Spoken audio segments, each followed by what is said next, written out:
Apa susahnya mengaji sini?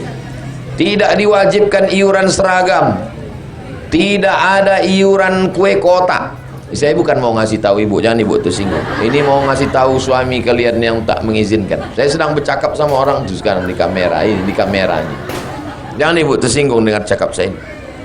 Ibu tinggal datang duduk ngaji, datang duduk diam, bercakap-cakap sikit tak apa-apalah, tanya kawan.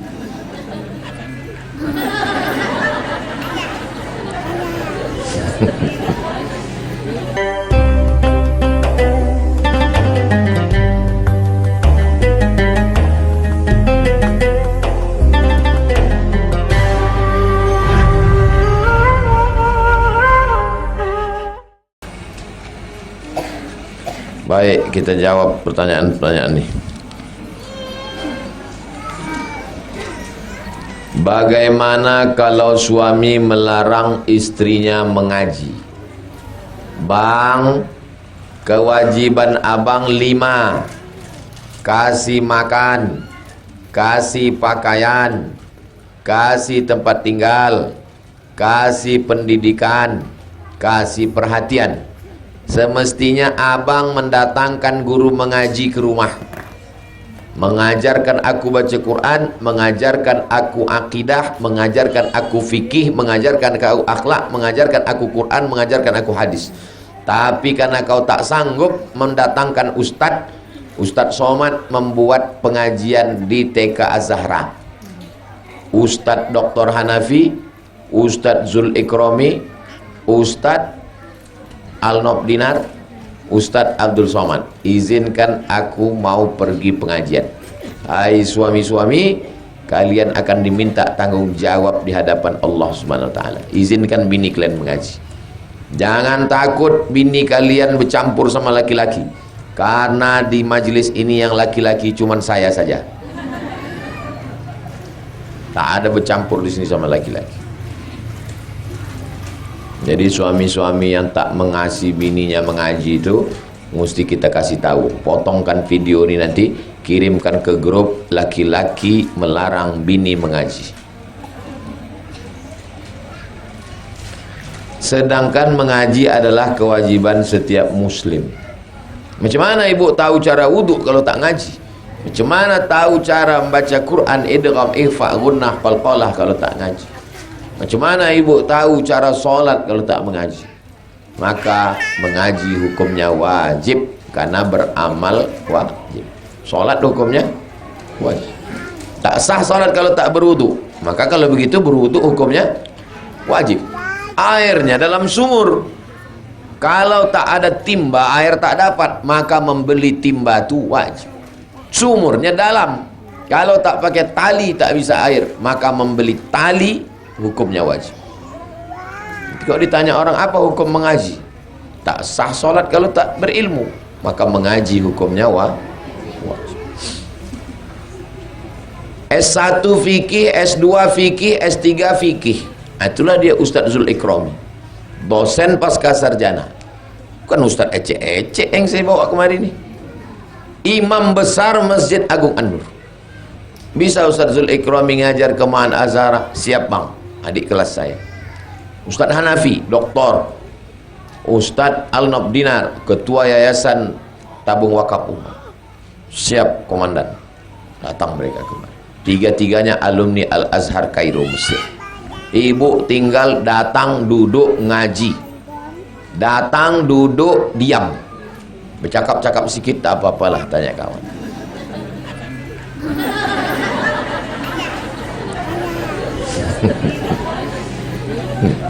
Apa susahnya mengaji sini?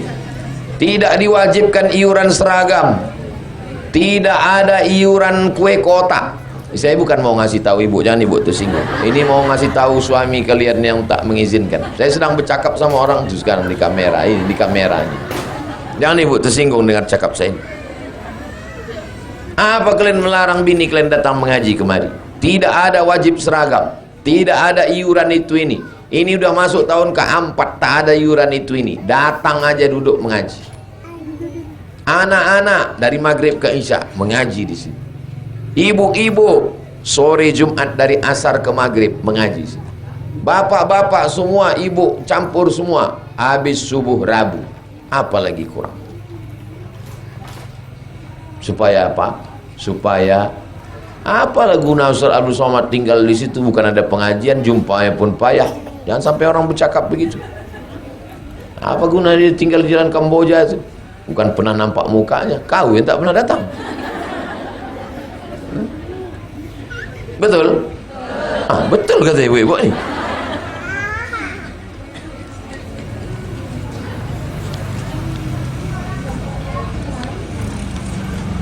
Kalau wanita ingin hijrah, apa yang dilakukan terlebih dahulu? Hijrah maksud dia ini taubat. Itu maksud. Bukan hijrah pindah dari Rimbo Panjang. Pak Ustaz, aku mau hijrah. Kemana kau mau pindah?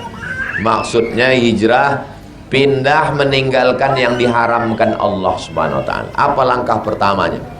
Langkah pertama, menyesal dalam hati. Aku menyesal dulu tak bertudung. Aku menyesal dulu suka ngerumpi gosip.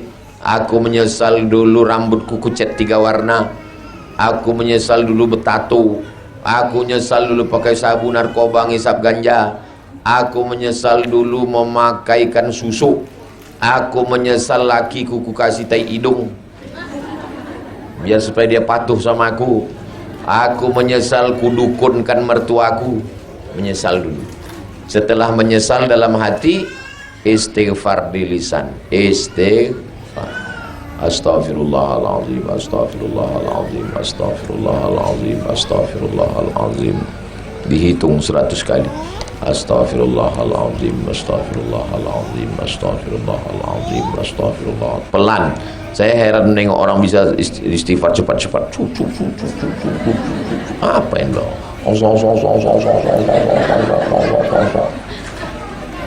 Astaghfirullahaladzim, astaghfirullahaladzim, astaghfirullahaladzim. Istighfar. Habis istighfar, sholat sunat taubat. Usolli sunnat taubat. Katanya mandi taubat Pak Ustaz. Bagus, niat mandi taubat. Aku niat mandi taubat lillahi ta'ala. Di mana mandi taubat Pak Ustaz? Di kamar mandi lah. Di kolam renang Pak Ustaz. Bagus. Di kolam ikan jangan. Dipancing bapak-bapak itu nanti. Disangkanya ikan duyung. Pertama, menyesal. Kedua, istighfar. Ketiga, mandi taubat, sholat sunat taubat. Habis itu meninggalkan semua yang haram-haram. Mudah-mudahan ibu-ibu semua sudah meninggalkan yang haram-haram, insyaallah. Amin ya rabbal alamin. Bagaimana kalau kita kasih uang ke orang tua tanpa sepengetahuan suami? Kalau dapat ibu menantu yang baik, belum lagi alunta kilek ala takalam, belum lagi nampak di mata, budah tekalam. Apa kata dia? Dek, kirimkan transfer bulan ini untuk ayah ibu kita ya. Itulah kalau dapat suami yang soleh, yang baik. Karena emak ibu sama bapak ibu itu emak dia juga. Kalau emak dia jelas mengandung dia 9 bulan 10 hari. Tapi ibu kan bukan emak dia, tapi ibu mau mengasihi anak gadis ibu ke dia. Lebih hebat emak dia atau ibu? Lebih hebat ibu lah. Emak dia memanglah emak kandung dia, tapi ibu kan emak mertua dia. Mau pula mengasihi anaknya ke dia.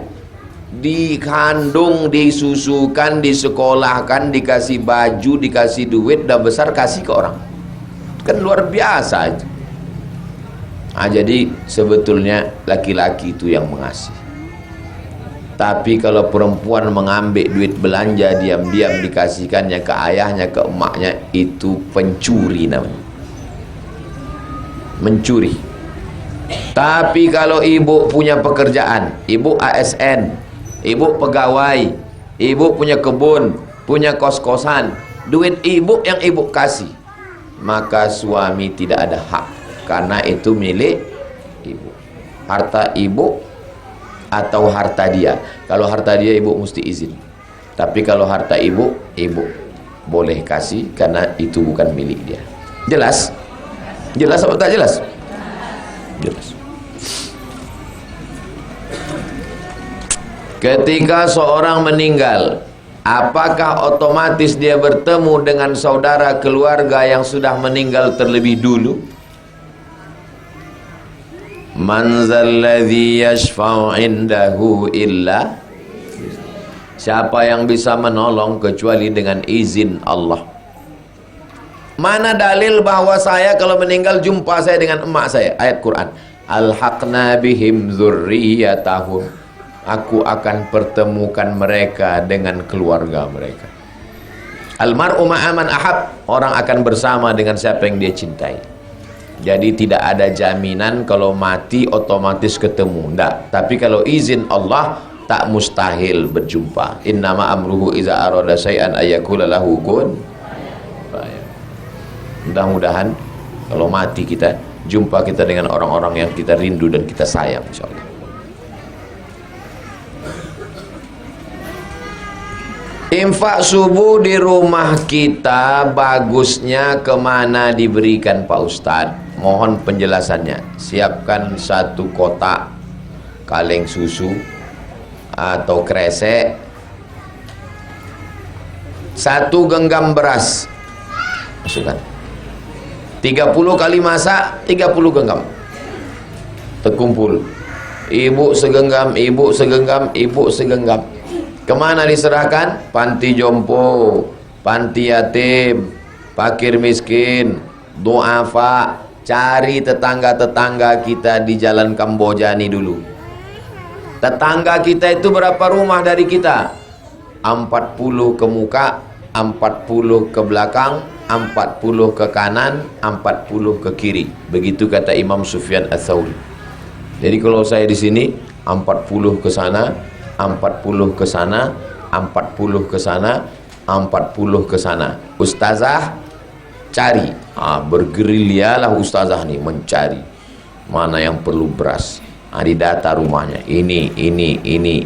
Jangan sampai ada yang tak makan. Saudara saya, keluarga saya yang ada di kisaran Kabupaten Asahan, yang ada di Medan, yang ada di Pelelawan, kalau mati sakit saya di sini, orang tuh dulu datang atau orang jalan Kamboja? Inilah saudara kita. Inilah saudara kita.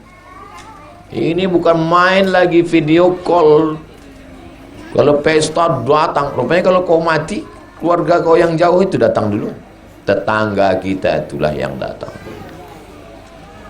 Maka bagikan kepada tetangga, kawan, jiran, sahabat. Kenapa mesti sedekah subuh? Karena di waktu subuh malaikat mendoakan. Apa kata malaikat? Allahumma ati mumfiqan khalafa. Orang yang bersedekah ni kasih dia ganti ya Allah. Nah, itu maka ada istilah sedekah subuh. Ini panjang ini, nantilah belakangan.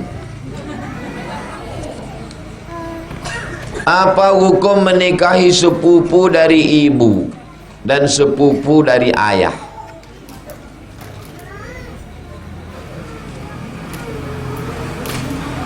Di Jawa biasa orang menikah dengan sepupu. Ini ayahnya, ini ayahnya, adik-beradik, anaknya nikah di pondok Lirboyo.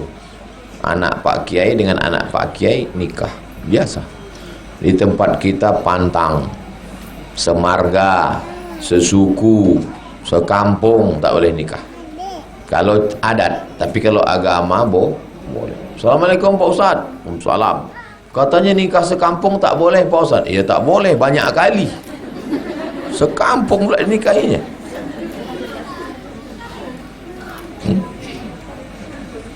Jadi nikah sepupu ayahnya adik-beradik boleh, emaknya adik-beradik hukumnya boleh. Orang Arab tu biasa memanggil perempuan tu binti ammi. Binti anak ammi pakcik. Ya binti ammi kata. Hai anak pakcikku. Maksudnya anak pakcik sepupu lah itu. Kenapa mereka biasa menikahi sepupu? Saya dulu tak paham, kenapa lah orang ni suruh nikah sepupu. Sekarang baru saya paham. Anak saya kan laki-laki dua-dua. Anak pertama Mizian Haziq Abdillah, anak kedua Sami Ahmad Mesbahi Ibadillah. Tak ada anak perempuan. Jadi saya mau mereka ni menikah dengan perempuan yang saya kenal dengan baik. Yang dikenal baik itu keluarga. Kalau nikah dia dengan orang lain, takut kita. Ya kalau dia baik, oh diracunnya aku nanti. Ya ada ketakutan kita, baru saya paham. Oh patutlah orang dulu suka menikahkan anak dengan keluarga, karena sudah kenal dengan baik. Dua kali kita dipandangnya. Pertama dipandangnya kita sebagai mertua, kedua dipandangnya kita sebagai keluarga. Andai aku tak nikah pun anak dengan anak kau pak, kau tetap keluarga aku. Kan indah itu. Kalau cuma menantu satu saja hubungannya. Itulah kenapa banyak orang menikahkan anaknya dengan sepupu dan lain sebagainya. Jadi kalau ada ibu rencana mau menikahkan anak sama sepupu, nikahkanlah, bagus. Tapi jangan dipaksa. Tak bisa dipaksa. Jangan dipaksa, kasihan, menderita dia seumur hidup. Apa hukumnya kalau kita sholat tahajud tapi belum tidur? Habis Isya nonton sinetron, nonton Korea, nonton India, nonton bola. Pas jam 2 namanya bukan tahajud, namanya qiyamul lail. Tapi kalau sempat tertidur sebentar waktu iklan 5 menit tertidur, tahajud namanya. Kalau tidur dulu namanya tahajud.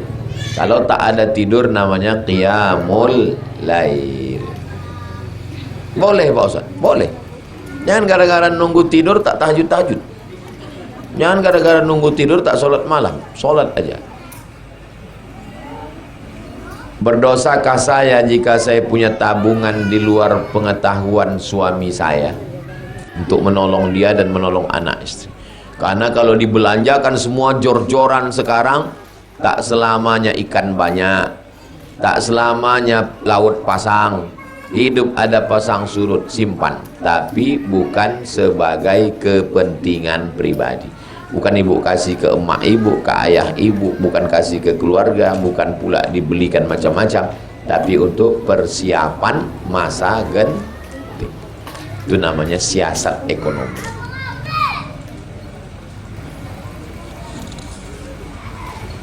Bagaimana caranya agar kedua orang tua saya bisa rajin sholat? Dibawa menengok orang sakit, bawa dia ke rumah sakit. Nih balik dari sini langsung bawa ke rumah sakit. Tahu saja jauh dipanam dia banyak rumah sakit. Tunjukkan dia sama, masukkan ke ruang ICU, izin sama polisi, izin sama security.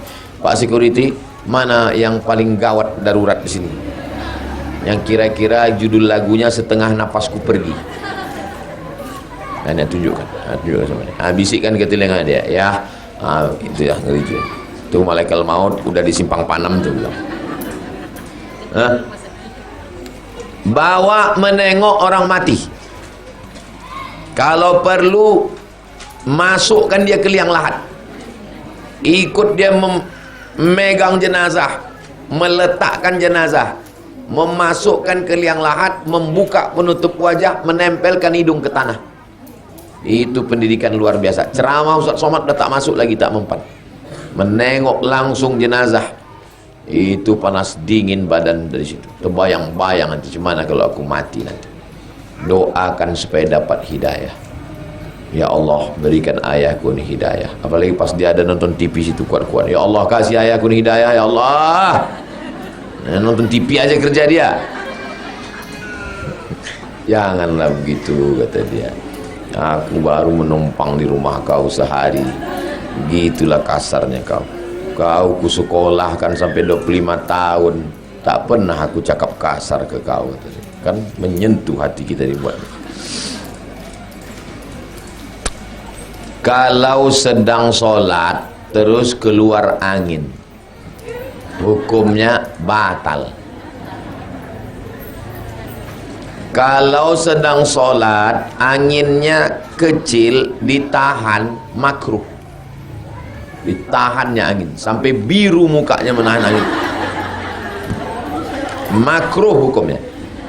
Menahan angin itu hukumnya makruh. Kalau dilepaskannya, sholatnya batal, pergi dia berwudu. Wudu lagi.